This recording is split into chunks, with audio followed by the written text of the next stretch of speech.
konsep dunia itu kelemahan, tapi ternyata dalam konsepnya Tuhan itu enggak. Itu adalah kekuatan, karena di dalam kelemahan sempurna kebaikan Tuhan dalam hidup kita gitu. Ini sama seperti Yakub kan, waktu bergulat dengan Tuhan di tepi sungai Yabok, waktu dia bergulat dia belum menang. Tapi waktu kakinya terpelecok, dia pincang, semua kekuatan yang diandalkan itu hilang dan dia memohon sujud sama Tuhan, baru dibilangnya kamu menang sama Tuhan. Jadi waktu kita menang itu ternyata bukan ketika kita kuat dan mampu menyelesaikan segala sesuatu sendiri, tapi waktu kita bergantung sama Tuhan, konsepnya Tuhan, disitulah kita menang katanya. Padahal kalau dalam konsep kita menang tuh ya kita dengan usaha dan kekuatan sendiri gitu, selesai berhasil. Jadi di dalam konsepnya Tuhan enggak, justru dalam kelemahan bergantung sama Tuhan, disitulah kemenangannya. Nah ini kan tiba-tiba hubungan waktu dengan Yakub itu kan hubungan dengan Esau dipulihkan. Waktu dia tuh nyerah sama Tuhan, waktu dia tuh berserah sama Tuhan, hubungan dengan Esau dipulihkan. Terus juga dia dapat tempat yang dimana dia tuh bisa hidup tenang damai. Ya Yakub seperti itu. Ya demikian juga kita juga kadang kita harus belajar sih ya teman-teman melihat berkat Tuhan dalam kelemahan-kelemahan atau kekurangan-kekurangan, keterbatasan yang Tuhan izinkan sih dalam hidup kita, dan ini memang step by step daily gitu. Dan ya hari ini renungannya Pak Irfan mengingatkan saya lagi sih supaya ya Tuhan itu menyediakan kok yang kuperlukan, dan Pak Yosef tadi juga menambahkan Tuhan mau melihat kedalaman hati kita, dan kalau belum beres ya kita dalam proses untuk itu. Demikian sih. Terima kasih. Ya, terima kasih Pak Sigit ya. Jadi keterbatasan ini harus ada ya dalam hidup kita. Contoh paling sederhana, kita hidup ini terbatasnya apa? Yang paling sederhana,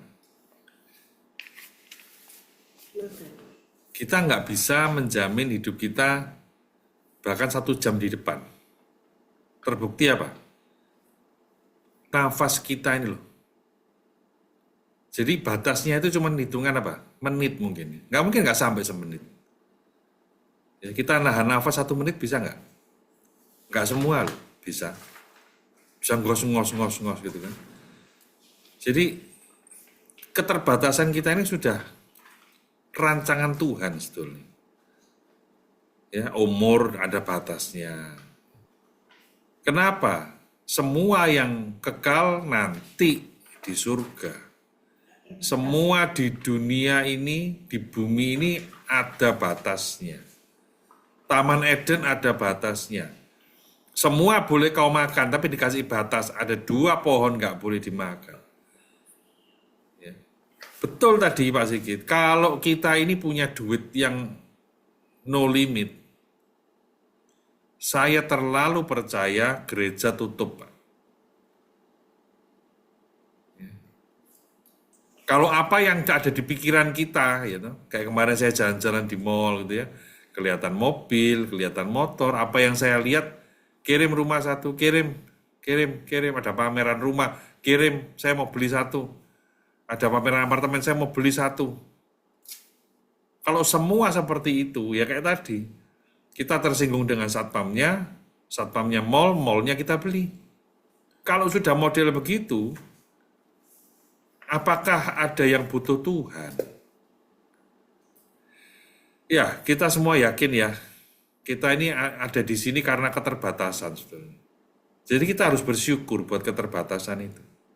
Karena itulah Tuhan tuh menjaga kita. Jehovah Rohi, dia gembala kita. Menuntun kita. Padang rumput itu sedemikian besar. Gitu ya. Tetapi Tuhan tuh menuntun kita, ada batasnya, tidak boleh sembarangan makan, tidak boleh keluar dari jalur dan lain sebagainya. Dengan firman Tuhan kita tiap hari kan, ya dikasih batasan. Oh, kalau mau menang di luar harus menang di dalam dulu. Semua ada batasan-batasannya, dan dia itu sutradara agung kita. Ya, saya punya keterbatasan, makanya saya ada di tempat ini. Dan bapak-bapak juga semua sama pasti. Ya, ada keterbatasan. Ya, mau sehebat apapun sudahlah. Ya kayak yang ditangkap tuh toh, punya uang 1 triliun itu gimana? Ya, umurnya sudah segitu, dia akan mikir apa? Seharusnya saya sudah menikmati bersama keluarga tercinta saya.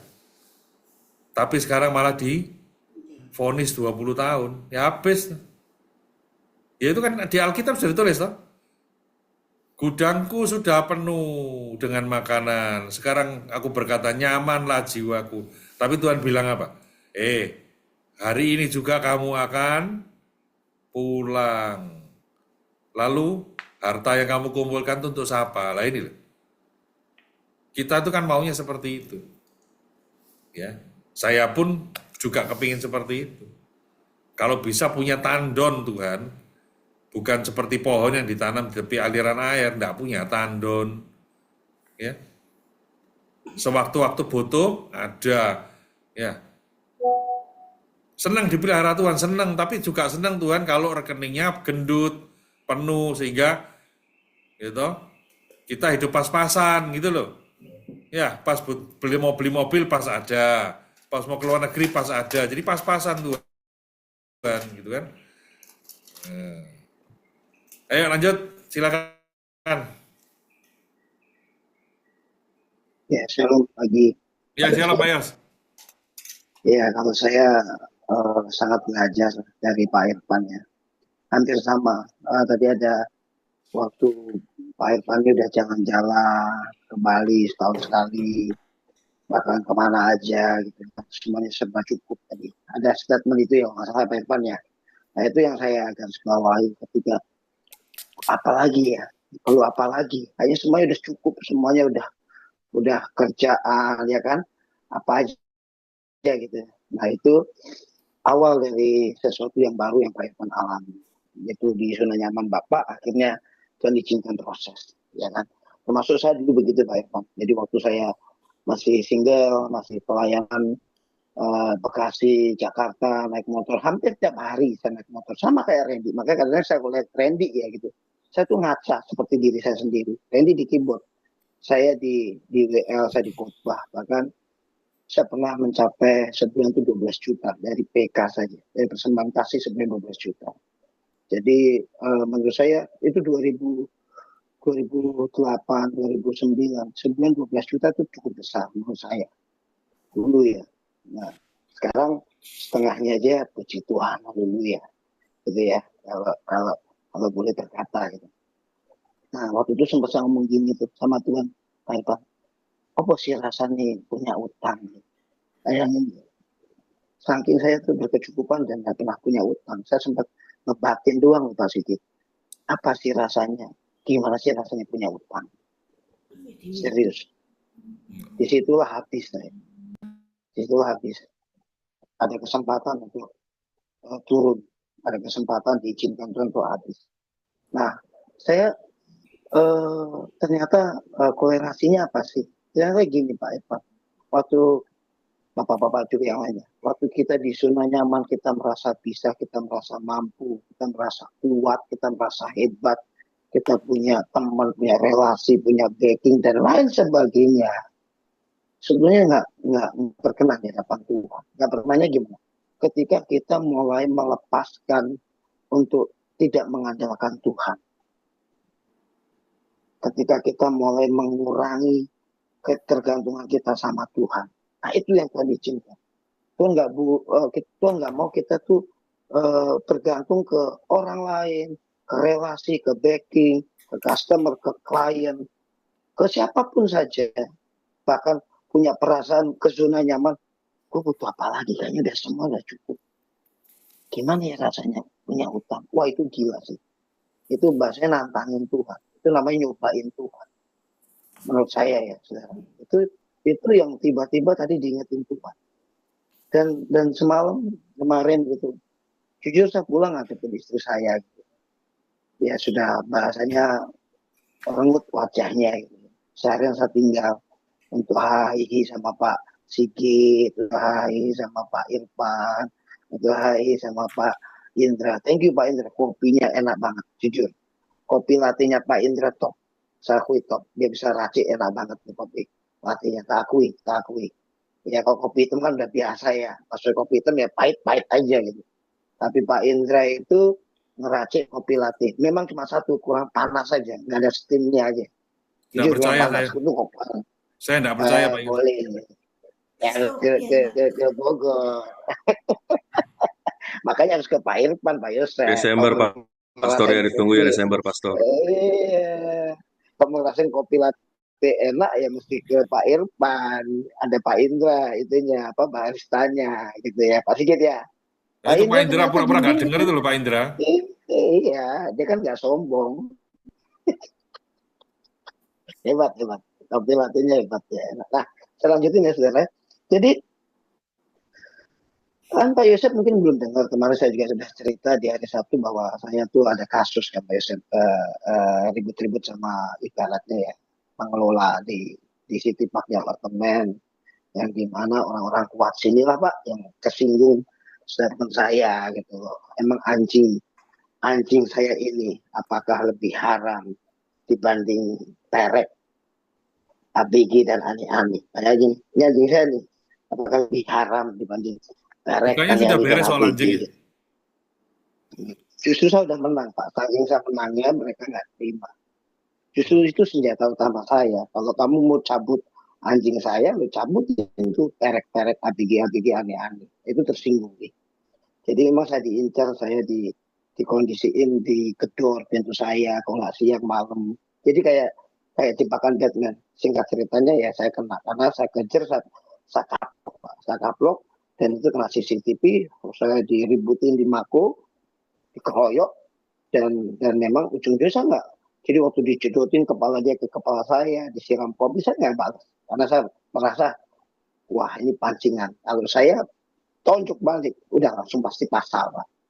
Dan ketika saya mengalah, saya diem, itu mereka makin penasaran. Mereka bilang, ini saya perkarain ke polisi. Memang ada beberapa orang, telepon saya untuk mendukung, tetapi saya udah nggak usah lah. Maksudnya saya diem aja. Karena kemarin salah satu bendaharanya Hercules juga udah telepon saya untuk ya udah maju aja, kita gas sekalian. Teman saya nggak mau, ya Hercules preman kan, saya cuma nggak laku apa-apa gitu, orang Chinese tapi bendaharanya Hercules.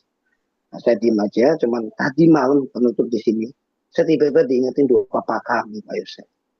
Tiba-tiba saya lagi ngomong, saya lagi duduk di sofa ini persis, saya ingetin dua papa kami. Saya membacakan saja ya kata-kata dua papa ini adalah, Bapa kami yang di surga, dikuduskanlah namamu, datanglah kerajaanmu, jadilah kehendakmu di bumi seperti di surga. Yang Tuhan mau kita memuliakan nama Tuhan, memuji, menyembah Tuhan setiap saat. Dan dikatakan kedua, berikanlah kami pada hari ini makanan kami yang secukupnya. Nggak usah maruk, nggak usah celamitan, nggak usah terlalu gimana. Kalau dikasih makan itu udah cukup. Jadi burung puyuh sama mala itu kalau diambil berlebihan, dia jadi busuk mananya. Ya, Tuhan nggak berkenan. Biarlah kita mengambil bagian kita, mengambil bagian sesuai dengan kebutuhan kita. Dan ampunilah kami akan kesalahan kami. Saya memulai dengan ngaplok, Pak. Tempeleng dari belakang itu orang-orang yang ganggu saya. Ya, jadi saya udah salah. Jadi Tuhan ngajari, ampunilah kami akan kesalahan kami. Nah, seperti kami juga mengampuni orang yang bersalah kepada kami. Dan saya juga mengampuni orang yang ngeroyok saya, orang yang ngatain saya, siram kopi saya, gitu ya. Nyiram kopi ke saya, terus cedotin kepala saya bilang oke. Imbang ya, satu-satu ya, selesai harusnya. Gitu ya. Dan yang terakhir lebih dahsyat lagi ini Pak Irfan. Dan janganlah membawa kami ke dalam pencobaan, tetapi lepaskanlah kami daripada yang jahat. Karena engkau yang punya kerajaan dan kuasa dan kemuliaan sampai selama-lamanya. Yang mengingatkan, biarlah kita minta Tuhan yang melepaskan kita dari pencobaan. Bahkan melepaskan kita dari apa? Daripada yang jahat. Saya kemarin ngomong sama Pak Irfan cuma di belakang Pak Irfan, di rumah Pak Irfan bagian belakang yang bambu-bambu lebat itu, yang saya cuma bisa berasa ngedeteksi adanya di ruang tamu, di ruang atas, di semua sudut ruangan Pak Irfan yang kita kunjungin, gitu ya, nggak ada kuasa kegelapan, nggak ada yang seperti diomongin orang. Tetapi di belakang persis, saya langsung berasa banget. Cuman itu di luar dari kotaknya Pak Irfan. Nggak usah gede-gedein setan, nggak usah gede-gedein demit, nggak usah gede-gedein, itu nggak ada apa-apanya dengan roh yang ada di dalam diri kita. Roh kita lebih besar. Jadi dikatakan yang penutupnya adalah dia yang mempunyai kerajaan dan kuasa kemuliaan sampai selama-lamanya. Ya Pak Irfan tinggal muliakan nama Tuhan aja. Itu aja yang Tuhan taruh Pak Yosef, Tuhan berkati. Ya, terima kasih Pak Yos. Ya, kita ini selalu diproses hari lepas hari, ya. Dan itulah sumber kesaksian kita, ya. Pak Yos bisa berbicara ini karena apa? Sudah mengalami dan sudah melewati itu semua. Ya. Ngomong sabar bisa, tapi begitu menghadapi belum tentu. Ya. Tapi begitu sudah melewati itu semua, ya puji Tuhan, ya.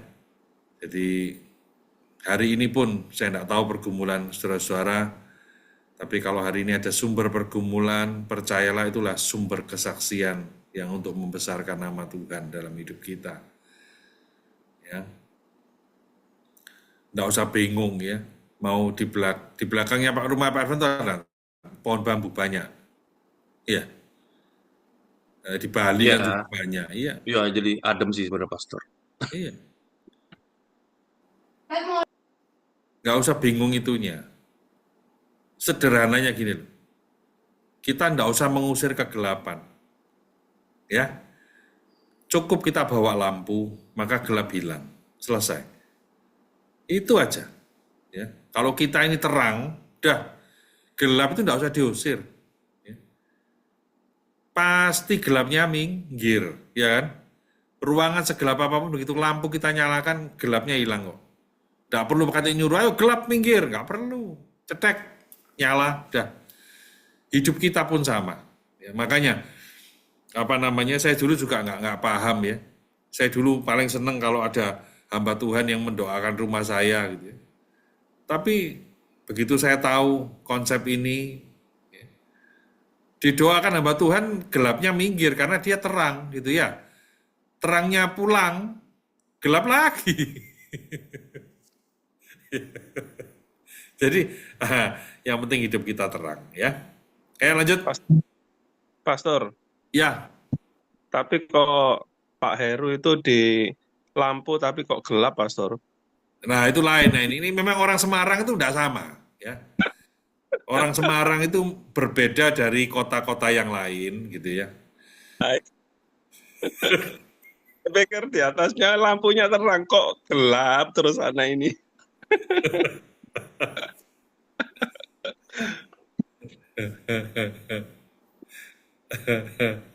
Oh ya, guyon ya.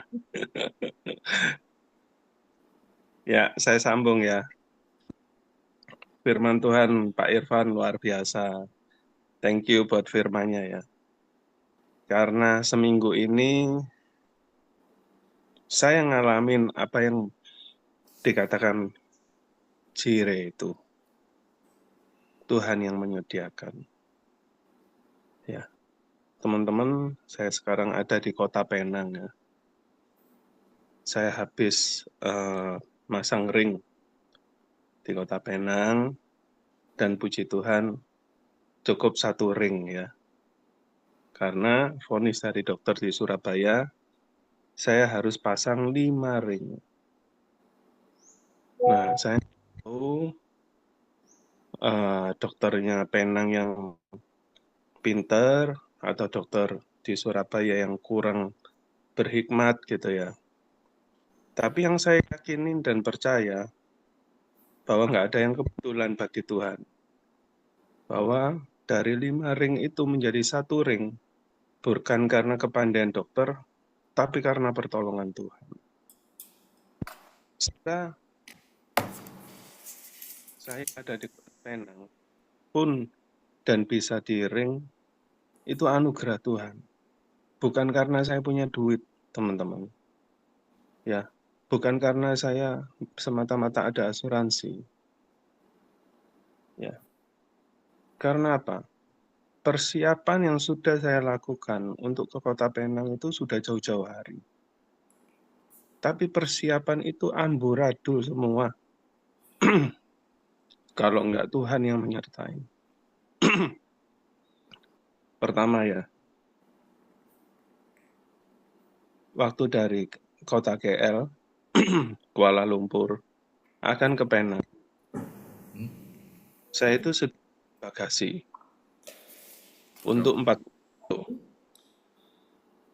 supaya dari kota Kuala Lumpur ke Penang, kan kami bawa oleh-oleh ya dari Kuala Lumpur. Nah, itu bisa bagasi saya yang 40 kilo tidak di sistemnya AirAsia. Ya, enggak masuk. Jadi masuk itu cuma 20 kilo. Istri saya 10 kilo.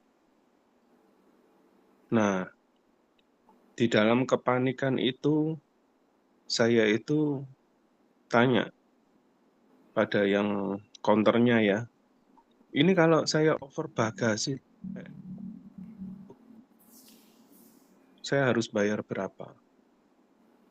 Dihitungkan harus bayar 2.400.000. Ya. Nah, tiket pesawatnya cuma 1.000, bagasi 2.400. Pak, Kan sinyalnya hilang, Pak. Suaranya. tak matiin dulu aja Iya. ya, off dulu ya.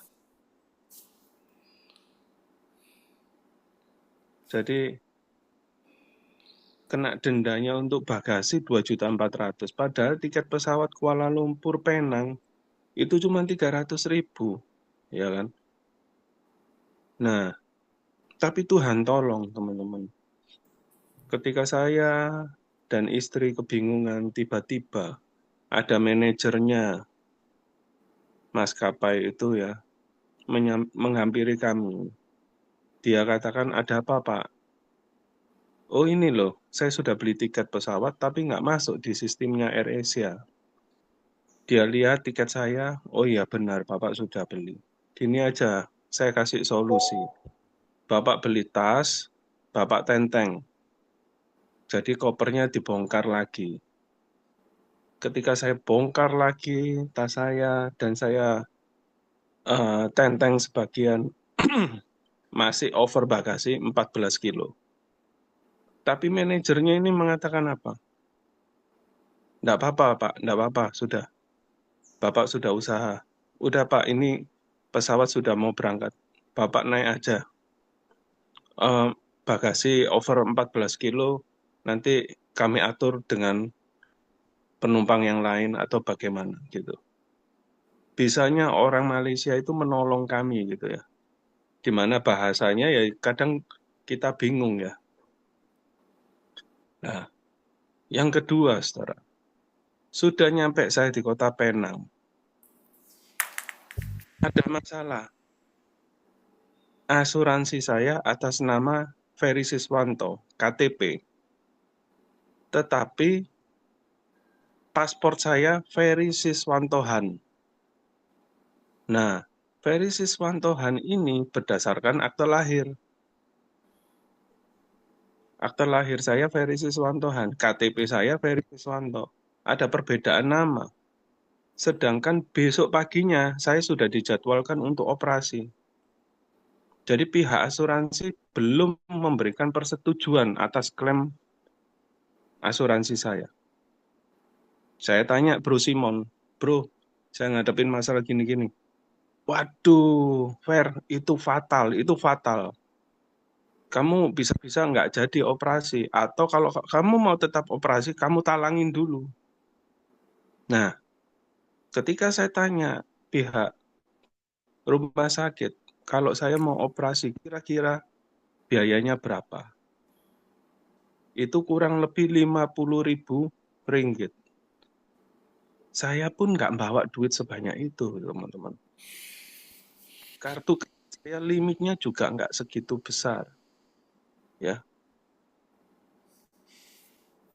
Nah, di situ saya bingung. Waduh, ini gimana? Sudah nyampe di Penang, masa nggak bisa operasi? Ya, saya telepon Simon, katanya Simon juga besok bro, pagi-pagi suruh agent mengurus ke pusat, ya kan? Jam setengah 12 malam, saya di WA oleh Glen Eagles, rumah sakit di mana saya akan operasi besok pagi, dikatakan Prudential sudah cover seluruh biaya asuransi. Coba teman-teman ya, kita berpikir ya, kalau nggak Tuhan, siapa? Orang pruden pun di Jakarta, masa mau kerja sampai setengah 12 malam untuk nyelesain urusan saya. Tapi itulah Tuhan. Ya, dia bisa pakai segala cara. Tapi yang terpenting tadi ya tuh hati kita, respon hati kita bagaimana. Seperti yang Pastor Yosef tadi sebutkan ya. Jadi di sini saya melihat adalah manusia itu bisa berencanakan A, B, C, D, E. Tapi kalau Tuhan berkata lain, kita pun nggak bisa apa-apa. Dari sini saya belajar banyak, teman-teman ya. Bukan karena kepandaian kita untuk menghandle satu masalah, tapi karena ada penyertaan Tuhan. Bukan segala sesuatunya itu sudah baik, ya, terus nggak ada masalah. Bukan. Tetap kita bisa mengalami masalah. Anak-anak Tuhan tetap bisa alami masalah. Tapi disitulah yang seperti Pastor Yosef katakan, bahan untuk kesaksian kita. Kalau kita tidak pernah mengalami masalah, bagaimana kita mengalami mujizat? Bahkan sekecil apapun mujizat yang tadi Pak Irfan katakan ya, makan siang, ada yang bayarin, naik angkot. Saya ngalami Pak, ngalamin juga. Biasanya saya itu kalau order ke importir itu kontainer Pak Irfan. Tapi saya ngalami, saya cuman order itu bijian Pak, nggak sampai 1 dus. Saya ngalamin ya hal-hal di mana di titik yang terendah di dalam hidup saya. Tapi mulai Tuhan pulihkan, Tuhan pulihkan. Tuhan lihat hati kita, kita mau tunduk, taat, setia pada Tuhan. Atau kita mau menentang Tuhan. Ya. Respon hati itu yang terpenting. Setelah saya dioperasi dan cuman 1 ring, teman-teman, ya. Saya mengukur. Siang saya sudah keluar dari rumah sakit. Bisa speed recovery ya. Bisa cepat pulih kondisi saya. Nah, di situ Tuhan mengingatkan saya. Bukan kepandaian dokter, karena dokternya pun bukan dokter yang direferensi oleh teman-teman saya maupun teman istri saya. Ini dokter yang cap-cip-cup. Ya, karena dokter yang direferensi ini nggak bisa, ini ikut konferensi, ini begini, ini begini. Akhirnya saya katakan ke istri saya, sudahlah, dokter siapa aja lah. Jadi itulah Tuhan, teman-teman. Kadang Tuhan menghancurkan rencana kita supaya kita melihat rencana Tuhan di dalam hidup kita. Saya seringkali segala sesuatu yang saya planning dengan baik, prepare dengan baik, itu bisa kacau semua. Tapi puzzle-nya itu bisa Tuhan atur lagi. Puzzle-nya itu bisa Tuhan atur jauh lebih cantik. Itulah Tuhan kita, ya. Semoga kesaksian saya juga Tuhan pagi ini menguatkan kita semua. Tuhan Yesus memberkati.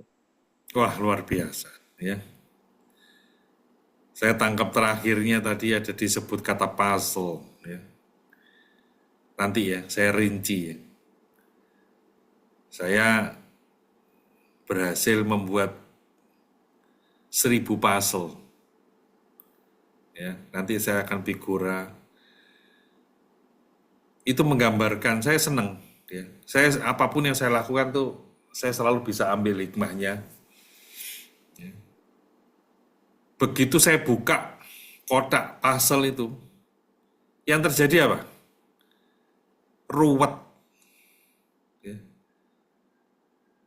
Ini terus diapakan ini saya bilang 1000 biji kecil-kecil gitu kan. Diapakan ini gitu. Saya nggak ngerti mesti gimana.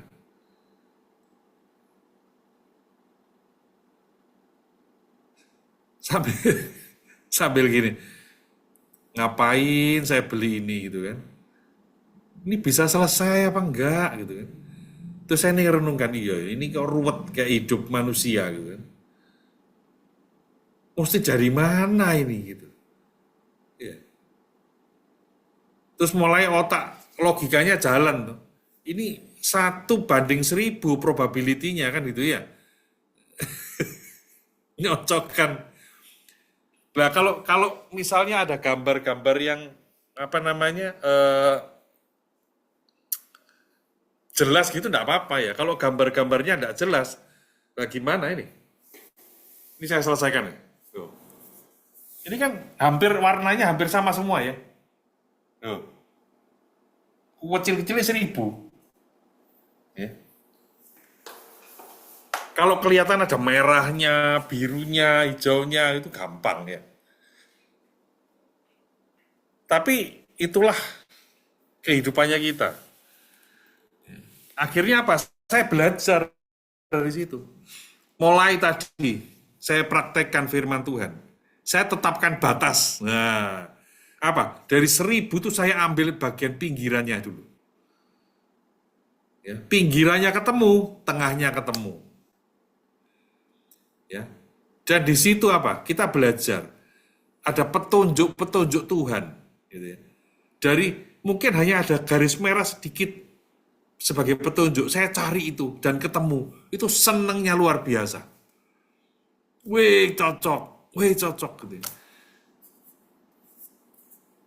Jadi itu saya betul-betul belajar dari puzzle tadi. Mungkin hari ini puzzle kita masih carut-marut ya. Tapi percayalah ya.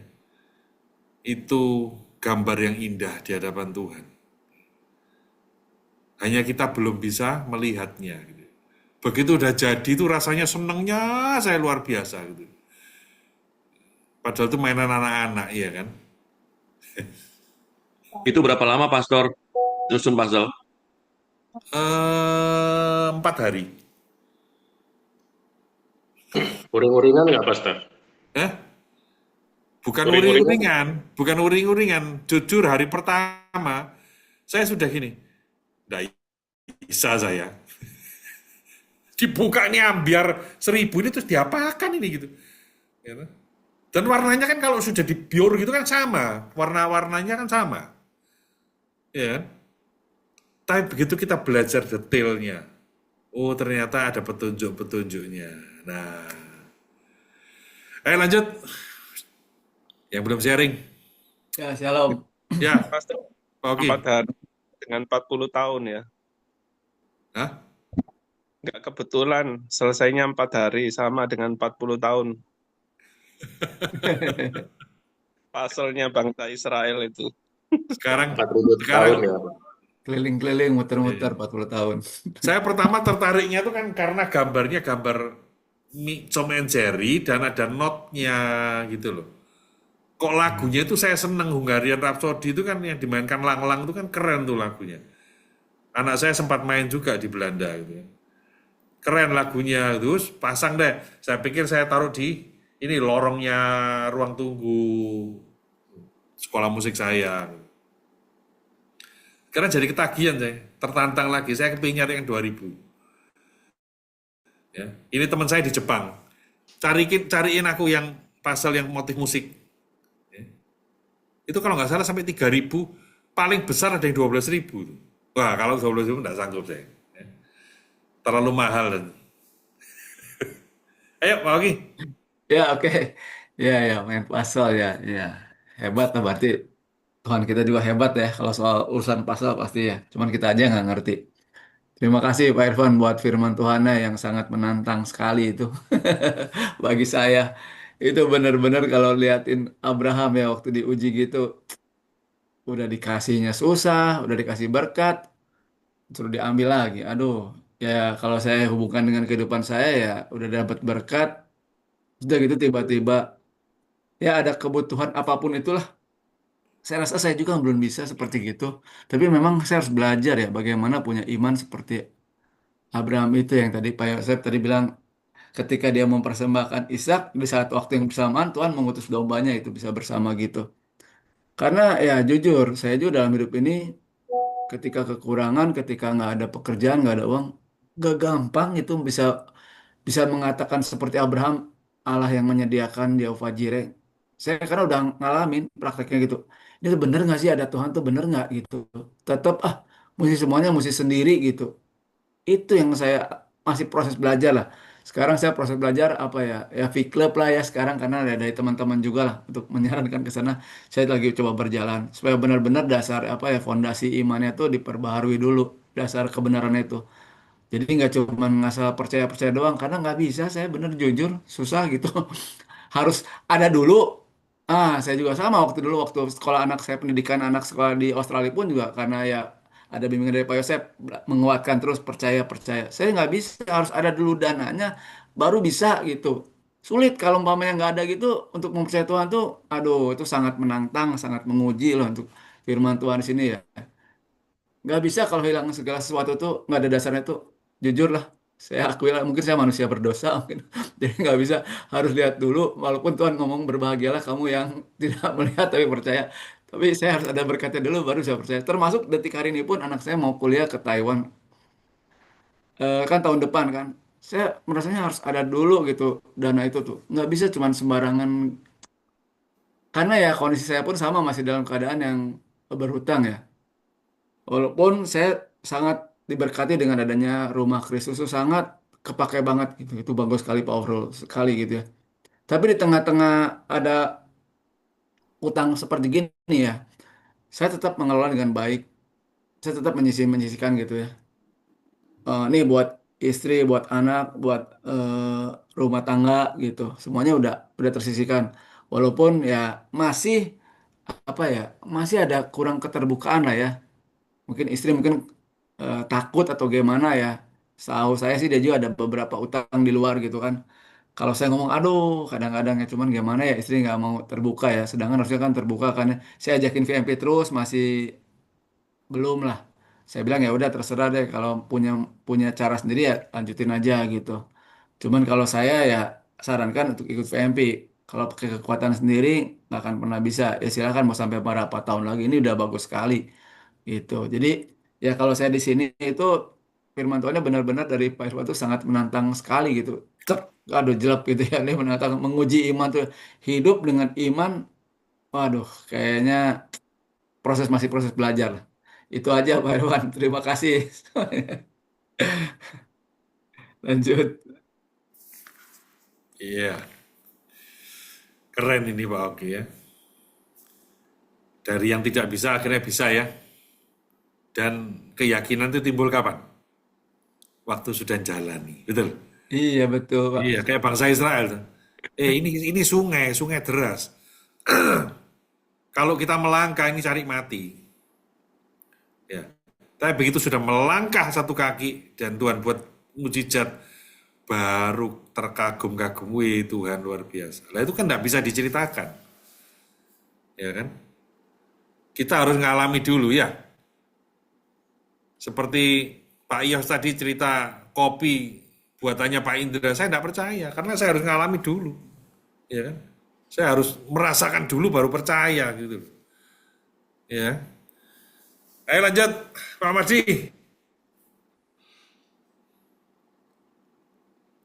Shalom semuanya. Shalom. Percayalah pesta sebelum kau menikmatinya.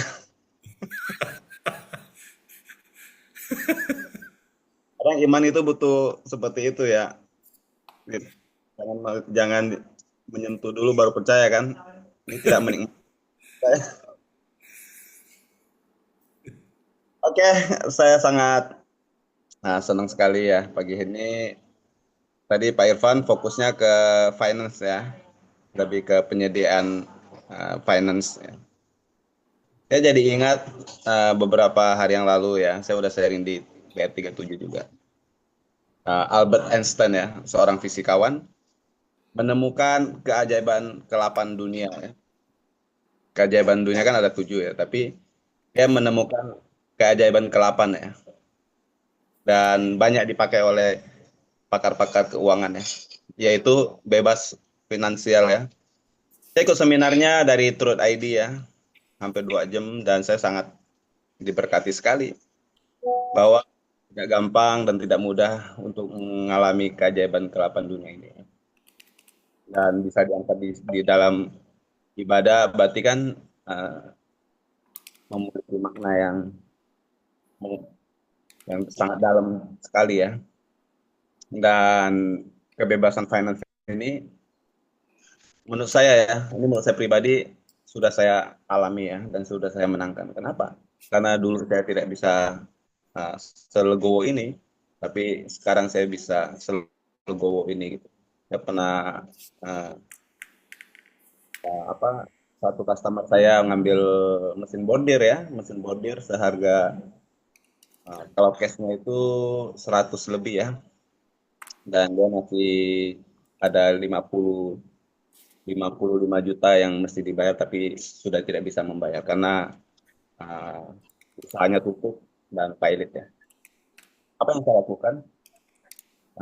Saya tidak menghakimi, saya tidak mencari orang untuk membereskan, tapi saya malah ngajak dia untuk berdoa.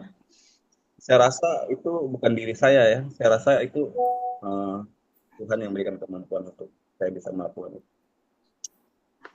Karena kalau saya Mardi yang dulu, pasti saya akan marah-marah, mungkin saya akan cari orang untuk menyelesaikannya atau bagaimana.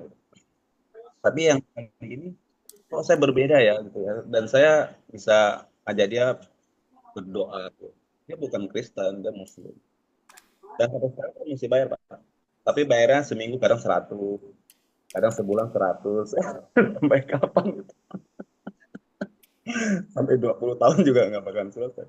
Tapi saya udah anggap itu udah nggak ada sebenarnya. Cuman dia masih mau bayar, ya udah. Saya bilang pelan-pelan, Bu. Kadang kita nggak tahu ya jalan kehidupan kita. Kadang kita bisa di atas, kadang kita bisa di bawah. Ya sekarang Ibu mungkin lagi di dalam pencobaan ya. Ya lebih sabar dan percaya pasti menolong. Dan saya jadi berdoa melalui keyakinan saya ya. Dia mau gitu ya, dia senang. Nah, akhirnya saya pun ngajak dia berdoa. Saya rasa untuk menikmati keajaiban ke-8 dunia, untuk bebas finance, harus kita miliki untuk kita melihat penyediaan Tuhan dalam kehidupan kita. Memang butuh ujian dulu ya, seperti Abraham. Untuk dia bisa mengalami penyediaan Tuhan, dia harus melewati sebuah ujian yang sangat-sangat berat. Dan ketika dia menyelesaikan ujian itu, maka penyediaan Tuhan dia lihat dengan mata sendiri. Itu yang akan kita alami, bahwa ketika kita melewati semua ujian yang sudah Tuhan siapkan dalam hidup kita, maka penyediaan yang terbaik itu sudah Tuhan siapkan dalam hidup kita. Itu sekian dari saya, dan terima kasih. Iya, itu Pak Mardi bisa cerita begitu karena ada keyakinan, karena sudah apa? Mengalami.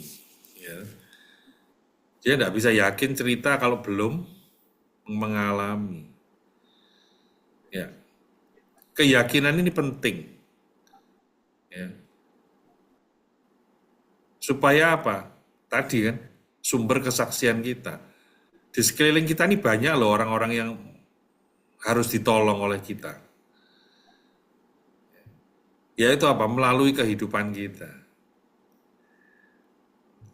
Kadang-kadang saya cuma terkagum gini, oh ternyata aku dulu ngalami ini untuk nolong si A ya. Oh dulu aku ngalami ternyata untuk nolong si B ya. Gitu. Ya sederhana aja, saya ini kan bukan Superman gitu. Tapi begitu saya punya pengalaman nyekolahkan anak di luar negeri, ternyata bisa sharing sama Pak Hoki. Ya, ini kan sesuatu yang apa ya? Saya percaya bukan cuma saya, semua kita akan berfungsi di bidang itu gitu loh. Ya, di area kita masing-masing. Ya. Mungkin suatu ketika ada orang lain yang dipromosikan dari sales menjadi supervisor otomotif, bisa apa sharing dengan Pak Irfan, ya dengan pengalamannya, ya. Mungkin ada orang lain yang kepingin terjun di dunia pelayanan. Wah, ini ada pakarnya Pak Yos di sini ya. Mulai dari A sampai Z ada semua ya. Ibaratnya ASKO itu kan, A to Z gitu kan. Bisa ngerti semua. Berlimpah bagaimana, kekurangan bagaimana ya. Bertengkar sama anjing bagaimana itu kan. Tahu semua dia. Jadi kita ini dikasih Tuhan itu talenta. Ya, Pak Heru, Pak Freddy, semua punya pengalaman ya, di bidangnya masing-masing. Pak Ferry. Gitu. Ring 5 jadi berapa nanti Pak Ferry? 1, Pastor. Nah, itu loh ya. Ya mungkin stoknya di Surabaya terlalu banyak ringnya, jadi kalau nggak laku ya gimana caranya laku kan itu ya. Karena sejujurnya sales terbaik itu kan salesnya rumah sakit. Ya.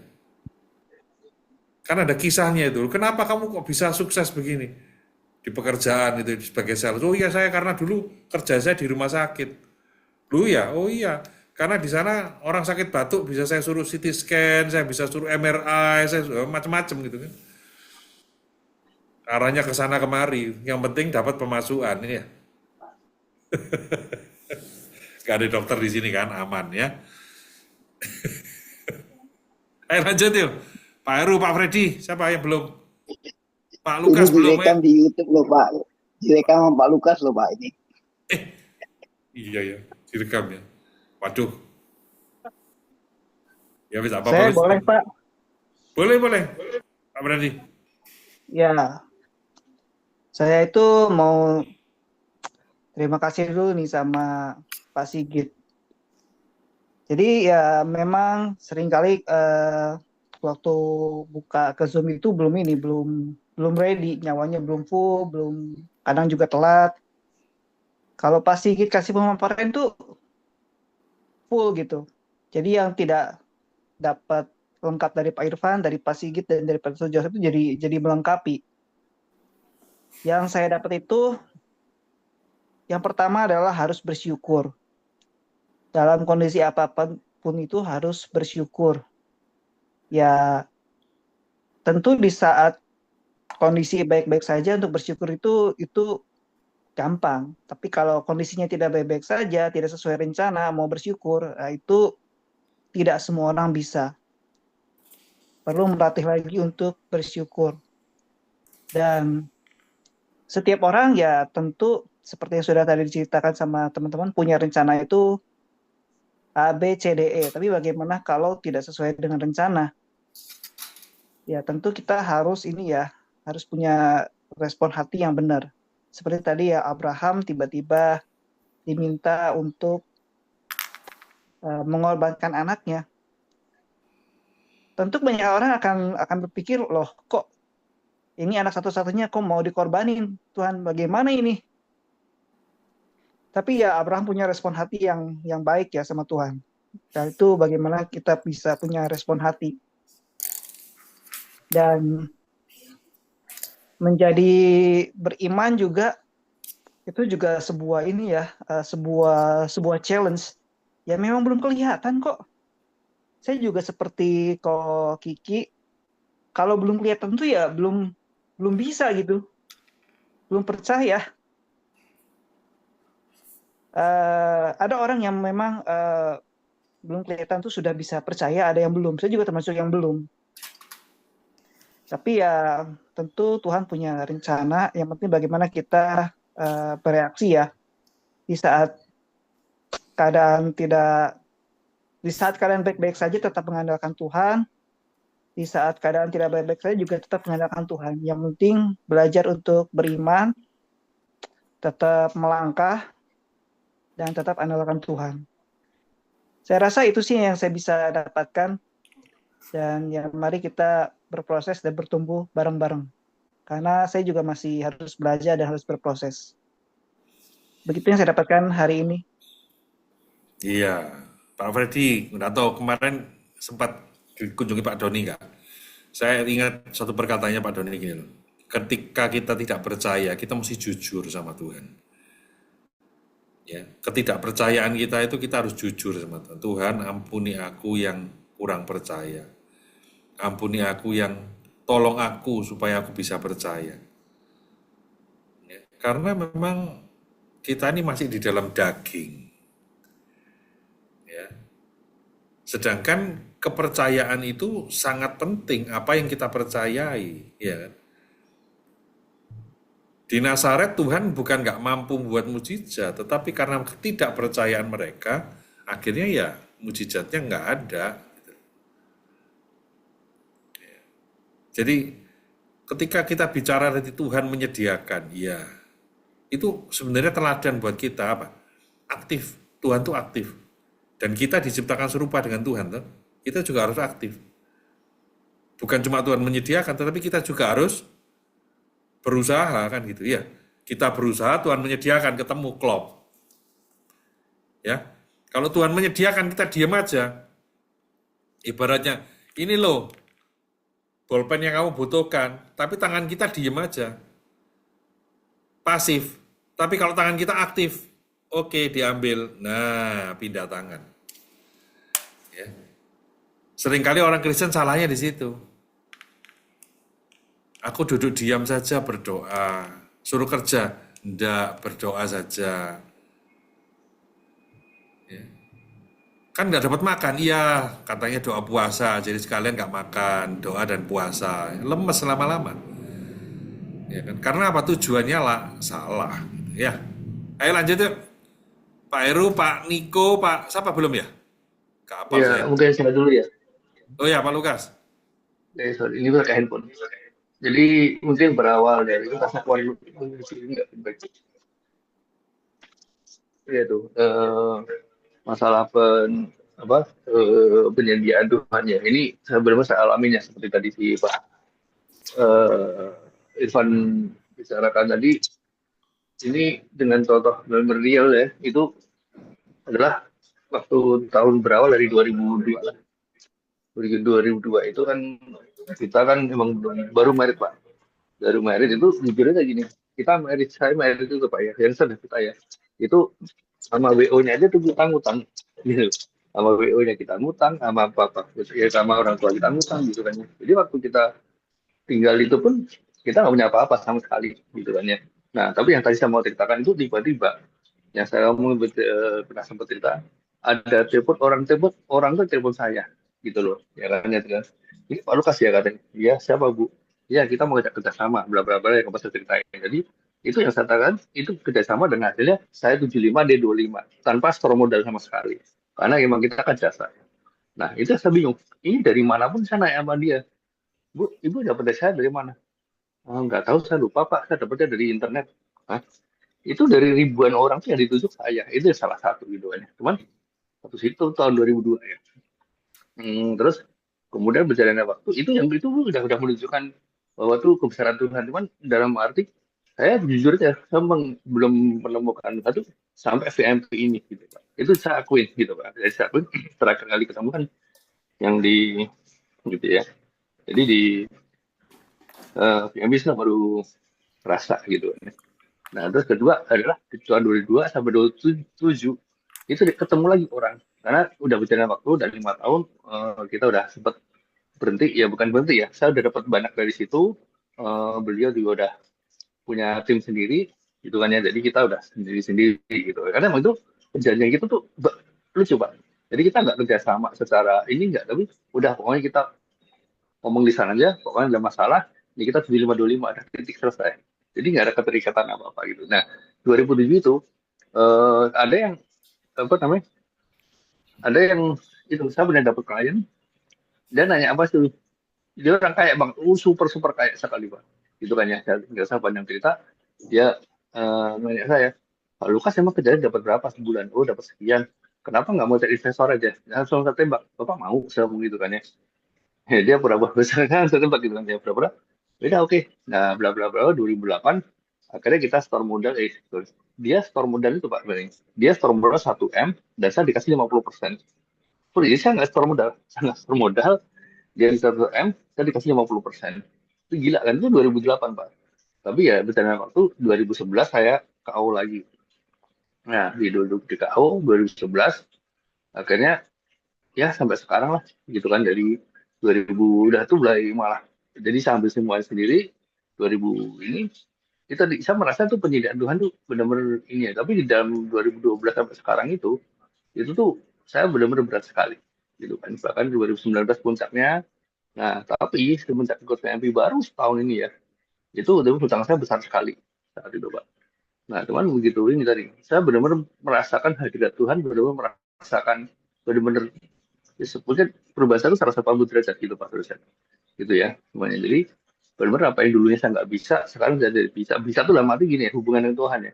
Jadi dulu saya nggak pernah bicara dengan Tuhan, dulu saya nggak pernah berdoa, saya nggak pernah ini semuanya itu 180 derajat berubah semuanya, gitu kan ya. Dan itu tadi mungkin terakhir yang saya cerita gini aja, saya ada kesaksian dikit ya.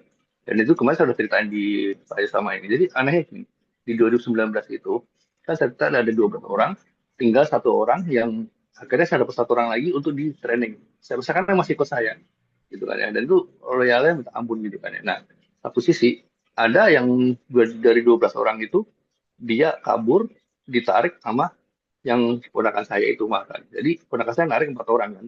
Nah, tapi anehnya tuh mereka udah dapat gaji gede, udah bisa tuh ya udah enak lah gitu kan ya. Nah, ada aneh itu 1 orang yang ikut dia itu tiba-tiba nggak dengar saya telepon, saya kan ngomong, waduh saya nggak ada orang nih, jadi terpaksa saya osos deh.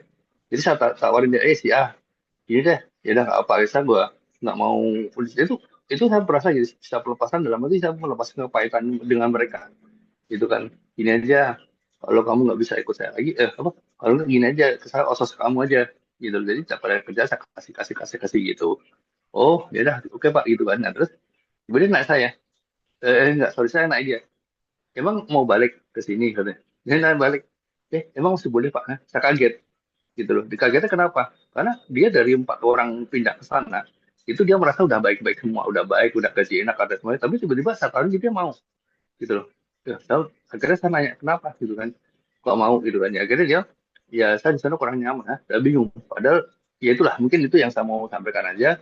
Itu titik balik Tuhan tuh jadi ini mengasihi saya dan menyediakan saya selalu, tapi saya tuh nggak sadar gitu loh, itu nggak sadar bahwa Tuhan itu menyediakan buat saya. Tapi dan di akhirnya saya benar-benar di gembleng itu di VMP ini itu berubah 180 derajat, eh, apa namanya, keadaan saya secara 180 derajat bisa berubah gitu Pak Tur ya.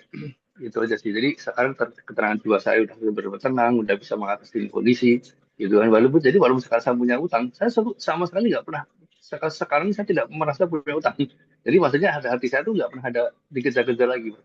Waduh, dulu tiap hari sampai handphone saya matiin gitu kan ya. Kemarin saya tuh ini apa, teleponnya dimatiin kalau telepon nggak diangkat. Tapi sekarang saya benar-benar udah nggak merasa nggak punya utang gitu loh. Itu aja sih Pak Tur. Jadi perubahan di saya itu benar-benar Tuhan menyediakan, bahkan kita ini. Tapi seperti kata tadi Pak Tur, saya tiap kali berdoa yang saya harus sampaikan ke tiga ya, satu masih bimbang, dan saya juga minta maaf Pak Tuhan, maaf Tuhan, karena saya sebenarnya masih bimbang gitu loh. Jadi ya saya akan berusaha dan terus berusaha untuk terus bisa agar percaya dengan Tuhan Yesus. Padahal saya sudah diberikan berkat, udah bertubi-tubi, tapi itu pun saya masih bimbang seperti Pak Ahok kita di apa namanya itu. Saya berusaha terus gitu loh Pak Tuh. Terima kasih Pak Tuh.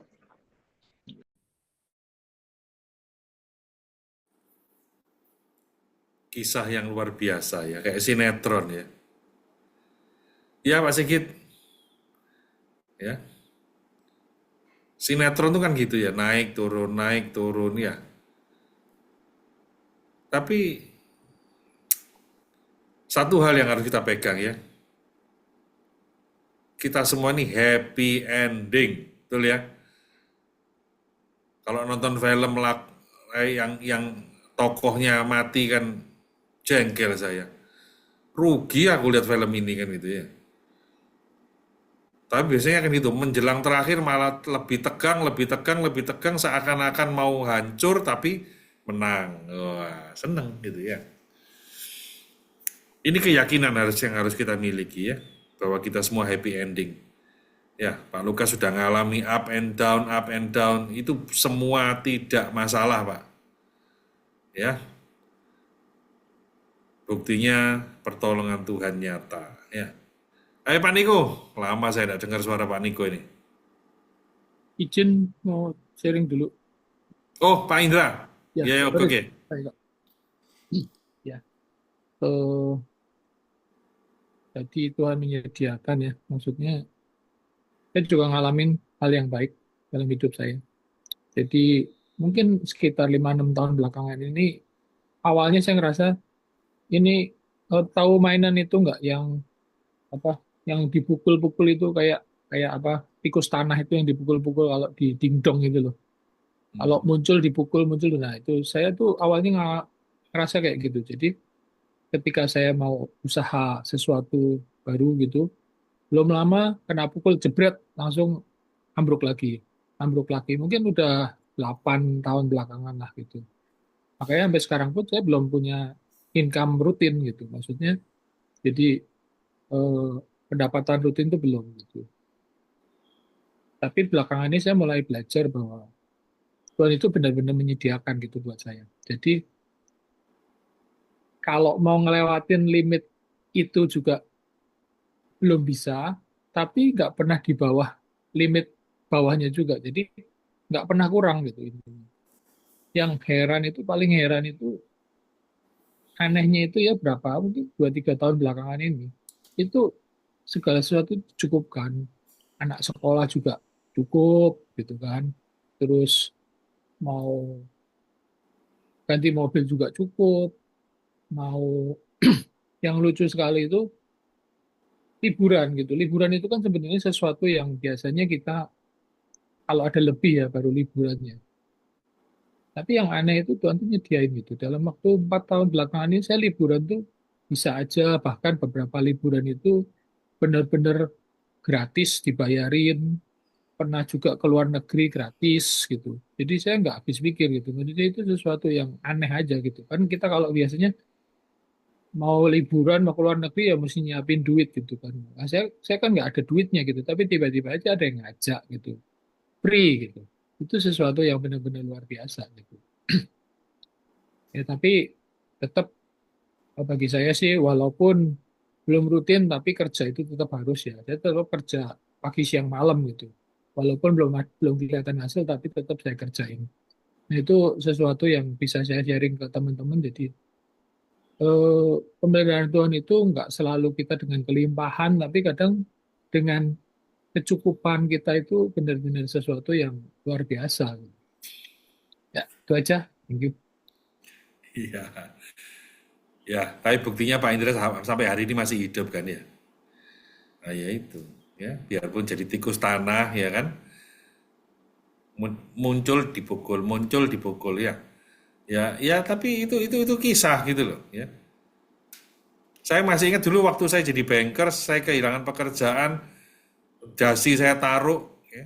Saya jualan sate di pasar, sampai akhirnya ada rumah saudara ya di dekat pasar, di garasinya dia jualan mie, saya jualan sate. Gitu. Sampai suatu ketika ya puji Tuhan laris ya sate saya. Sampai orang-orang ngomong satemu ini kalau enggak, sate babi sama baikut itu saya jualan. Kalau enggak habis, enggak berhenti makannya. Wah, ya puji Tuhan. Saking larisnya, sampai di satu titik, saya jualan di 2 tempat, yang di saudara saya yang di garasi rumah itu, nyetok ya. Jadi, saya ada pegawainya mie itu, saya ajarin untuk bakar, tapi satenya dari saya. Sampai satu titik, kok lama kok enggak minta-minta ya? Iseng saya, siang-siang saya datang ke sana, namanya rumah saudara ya masuk-masuk aja sendiri. tiba-tiba di freezer tuh sudah banyak sate. Saya tanya sama pegawai, loh ini satenya siapa? Kok ada banyak di sini? Oh iya, Bapak buat sendiri. Saya gini, iyalah, cek mentolone sama ponaan, ya kan? Saya ini berjuang, gitu. Nggak punya pekerjaan, sudah jualan, cuman jualan sate. Loh, masih mentolo gitu kan ya. Ngerti mentolo ya? Tega gitu ya. Dia jualan sendiri. Ya itu kan saya juga kayak tikus tanah tadi tuh. Baru mencongol dikit matiin lagi. Akhirnya saya jualan es apa? Jus di depannya Indomaret itu. Itu semua saya lewati. Tapi ya buktinya masih hidup sampai hari ini gitu kan. Itu loh ya cerita yang bisa kita bagikan saat apa? Saat sekarang mungkin ceritanya enak, tapi waktu jalani enak nggak? Waduh. Malah makin gemuk ya. Nah itu loh makanya makin gemuk. Tapi satenya tadi saya nggak percaya sih, Pastor. Hah? Satenya tadi nggak Nah, percaya. itu resepnya lupa masalahnya. Saya juga Pak Indra. Aduh, langsung dibalas loh. Pester langsung dibalas ya, Pester. Iya makanya. Tapi lah kalau kopi balasnya sate ya nggak imbang toh ya. Ke Jakarta, Bapak bawa resepnya sama bikinin buat kita, baru kita percaya, Pak.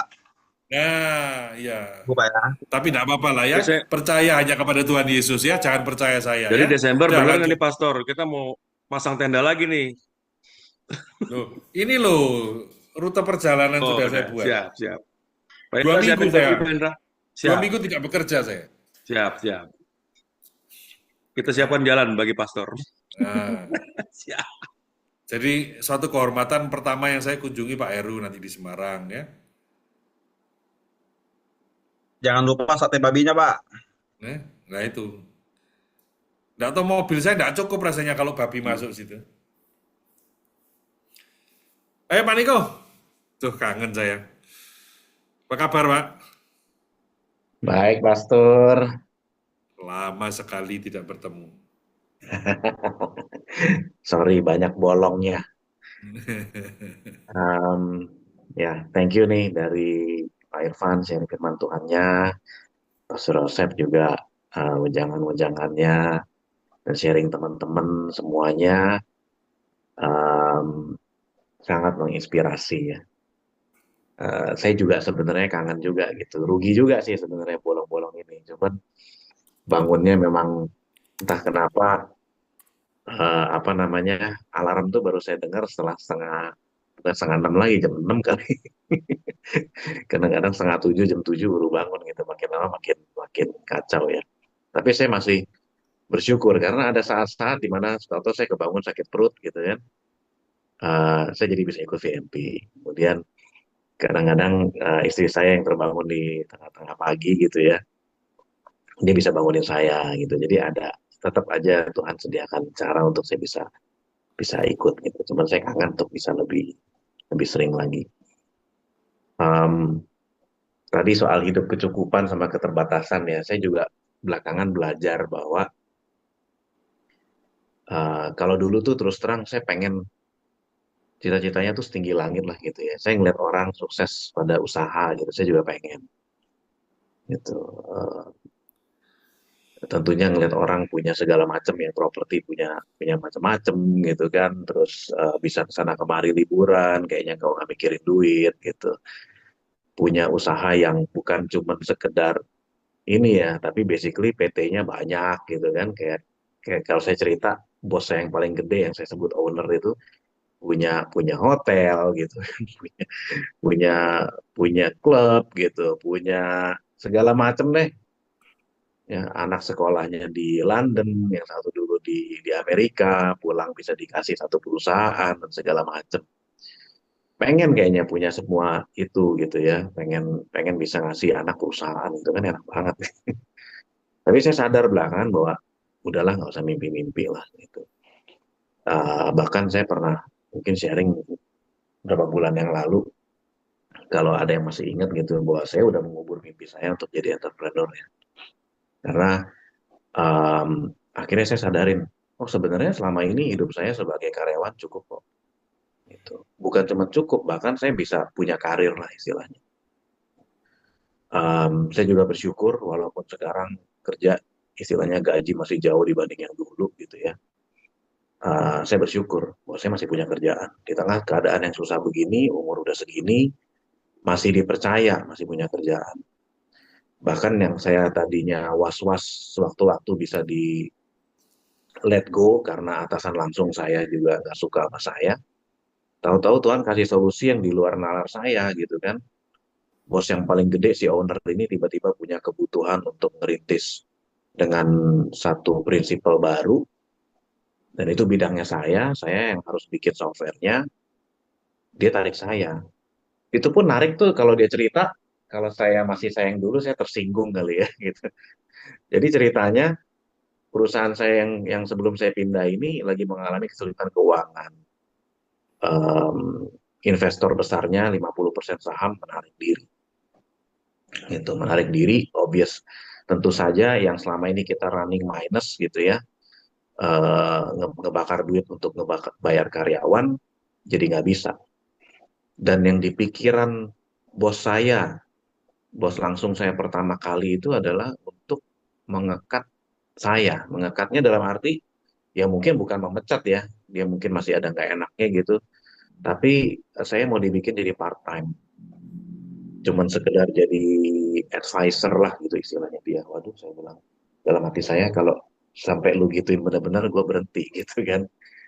Tapi ternyata sebelum itu terjadi, bos saya yang di atasnya dia lagi, dia tuh menyarankan ke owner, udah Niko pindah aja ke kantor pusat gitu kan. Si owner mikirnya gini, loh, lu lagi kesulitan cash flow, si Niko menurut dia nih harganya mahal gitu kan. Jangan bawa masalah ke tempat gue, kata dia gitu. Dan dia ngomong ke saya belak-belakan kayak gitu, dalam hati saya mesti tersinggung apa mesti seneng gitu. Dia belak-belakan ngomong gitu, terus dengan kata lain dia juga bilang bahwa dia mempertimbangkan saya udah berjasa selama ini gitu kan. Saya juga dulu teman baik sama ponakannya yang udah meninggal gitu ya, almarhum ponakannya. Jadi dia istilahnya mau selamatkan saya lah, gitu. Sehingga dia mau tarik saya gitu kan. Jadi saya bersyukur. Cuman saya juga mikir, wah dengan cara lu cerita nih, gue sebenarnya bisa tersinggung juga sih. Tapi saya nggak tersinggung gitu kan. Saya bersyukur dan ya udah pindah gitu. Bahkan di tengah-tengah itu sempat dikasih keraguan ya, sempat dikasih keraguan. Saya ditawarin bukan di konteks satu headhunter dari perusahaan Swiss. Gaji yang saya ngomong gaji perusahaan yang sebelumnya gitu, dia sanggup. Gitu kerjanya bisa full WFH, gimana nggak mau gitu kan. Tapi saya masih ragu. Saya masih ragu karena saya masih ingat saya harus belajar loyal. Itu setia. Apalagi si owner ini berkali-kali tiap ketemu saya ngomongnya, udah lu jangan keluar masuk terus kayak ingus katanya. Karena saya ikut dia udah ketiga kalinya ya. Udah istilahnya hoki lu di sini sama gue, jangan kemana-mana gitu kan. Saya ingat itu. Jadi saya berat sebenarnya ninggalin gitu, walaupun punya atasan langsung yang nggak suka sama saya. Ternyata Tuhan kasih apa namanya solusi seperti itu. Bahkan di tengah keraguan pun saya salah ngomong sama itu rekruter dari Swiss gitu ya, dan dia nggak kontak saya lagi. Jadi emang kayaknya jalan saya harus di sini, harus setia. Saya harus belajar setia, harus bantuin si owner saya ini. Itu yang saya lakukan. Belajar hidup juga berkecukupan, nggak nyari yang lebih gede lagi gitu kan. Kalau dulu mah lebih gede pasti saya tinggalin. Itu pasti saya nyari yang itu. Itu bahkan kemarin ini saya sempat ngomong sama owner saya, Pak, saya tetap kefleksibelan yang saya minta di awal tetap dapat gitu kan. Fleksibel apa? Saya bilang ya, contohnya Pak, saya em, apa namanya, saya perlu ke Bali nih Oktober sama Desember ini, jadi belum apa-apa, saya udah izin cuti gitu kan. Em, apa namanya ya, diizinkan gitu, diizinkan. Dan di tengah-tengah ngomong itu dia juga ngomong, kamu ada ide apa, sampaikan, kalau itu kita bisa bisa bisa kembangin apa lagi bisnis gitu. Saya bilang, Pak, saya udah tinggalin kayak gituan, saya udah nggak punya serat lagi. Dia bilang nggak apa-apa katanya gitu. Kalau mau ada apa-apa ngomong aja. Dalam hati saya pikir, udah telat lah dulu sih mau, sekarang enggak gitu. Dulu tuh saya kalau dijanjiin gitu excited. Saya pikir ada yang orang punya modal gitu kan. Saya juga masih masih punya tenaga gitu. Sekarang saya udah nggak terlalu ini. Saya pikir udahlah. Kayaknya hidup kecukupan dan bisa menikmatinya aja itu udah lebih dari cukup. Gitu. Karena ternyata juga di Alkitab bilang orang yang bisa nyari duit, ya, punya punya sukses ini itu anugerah Tuhan.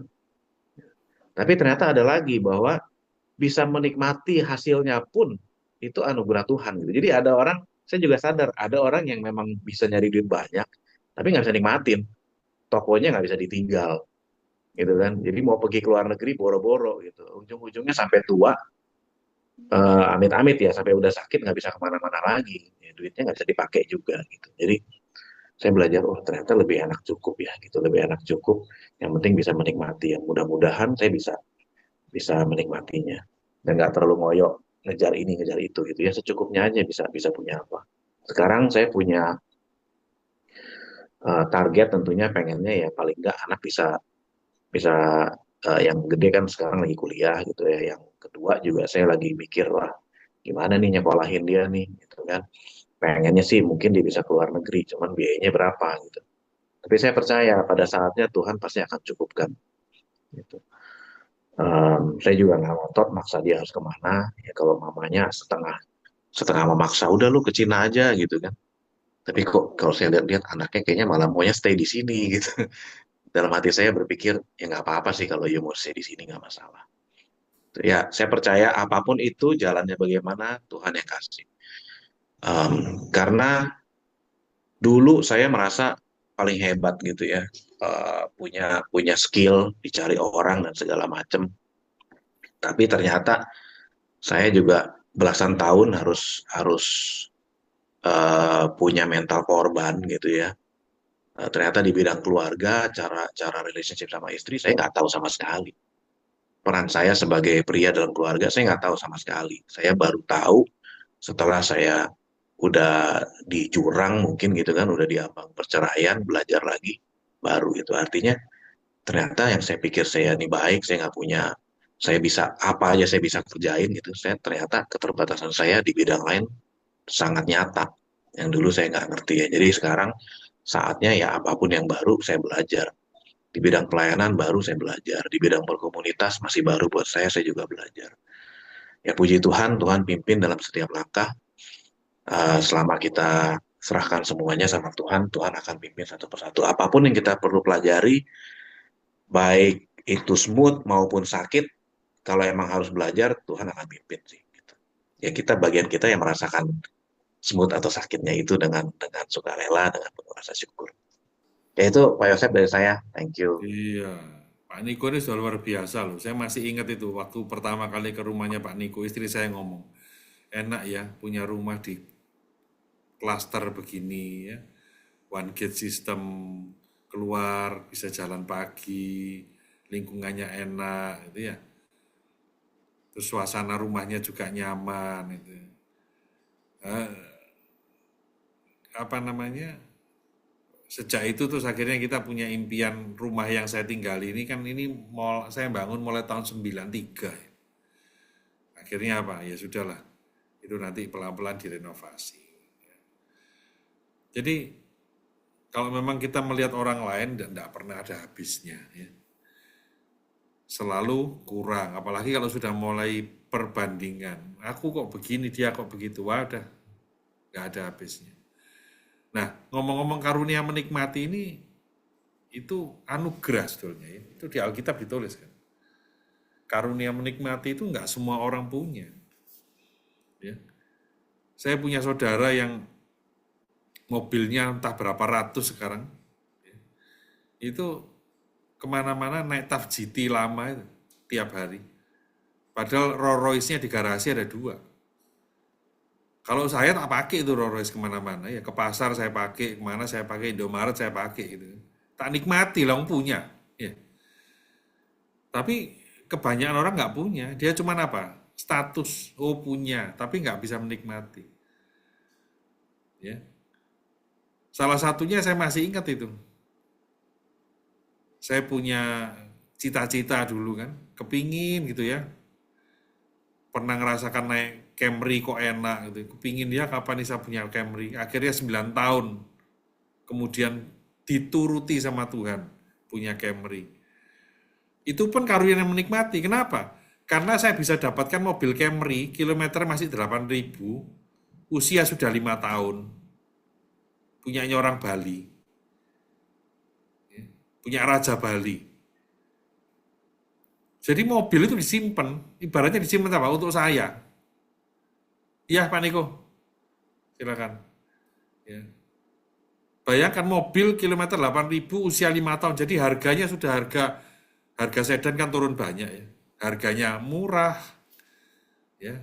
Kilometer 8.000, saya pakai sampai akhirnya jadi 90.000. Kenapa? Saya pakai harian, saya pakai buat ngajar, buat keluar kota, saya nikmati. Itu pun ketika saya jual, 5 tahun kemudian, pada berebut. Kenapa? Karena kalau usia segitu, jalan 90.000, orang bilang, ini mobil jarang pakai. Ya saya diam aja, memang kenyataannya baru 90.000, enggak saya puter. Gitu kan? Padahal dia enggak ngerti gitu kan. Perjalanan 8.000 ke 90.000 itu cuma dalam waktu 4 tahun. Ya yang jarang pakai yang pertama tadi, itu salah satunya karunia menikmati. Ya. Banyak hal lah ya kalau kita saksikan. Ya. Oke, sudah rekor ini jam 8. Ayo, tutup. Ya apa Pak Lukas? Yang nutup? Modal akan dipilih untuk saya. Nah, ayo siapa mau berdoa ayo. Terima kasih ya buat semua sharing-sharingnya. Ayo saya pimpin doa ya. Ya Pak Ferry. Terima kasih ya Tuhan buat berkat-Mu hari ini. Kami bisa saling sharing, kami bisa saling menguatkan dan menikmati pagi hadirat-Mu, juga menikmati firman-Mu. Berkati Tuhan, para pria di Mezbah Syukur pagi ini, apa yang dikerjakan oleh tangan kami, Kau mau berkati, Kau mau buat berhasil dan beruntung. Juga Engkau mau berkati keluarga kami, pelayanan kami, kesehatan kami ya Tuhan. Biarlah segala yang terbaik yang dari Tuhan turun atas hidup kami saat ini. Dan kami diberikan karunia untuk menikmati segala berkat-berkat Tuhan. Terima kasih ya Bapa. Kami mau melangkah dengan iman hari ini dan mempraktikkan firman-Mu dalam hidup kami. Di dalam nama Tuhan Yesus kami berdoa. Silakan Pastor. Saudaraku, terimalah berkat dari Allah Bapa dan Putranya yang tunggal, yaitu Yesus Kristus. Berkat persekutuan yang indah dengan Roh Kudus. Berkat yang membuat tubuh kita sehat, rumah tangga kita dalam damai sejahtera. Apapun yang kita kerjakan, dibuat Tuhan berhasil, beruntung, kita jadi saluran berkat, nama Tuhan dipermuliakan, iman kita terus bertumbuh, keluarga besar kita diselamatkan, diberkati di bumi, diberkati di surga. Dan pada akhirnya kita akan masuk di dalam kerajaan surga dan memerintah bersama dengan Yesus untuk selama-lamanya. Mari semua yang percaya dan sudah menerima berkat ini berkata, amin. Amin. Terima kasih ya.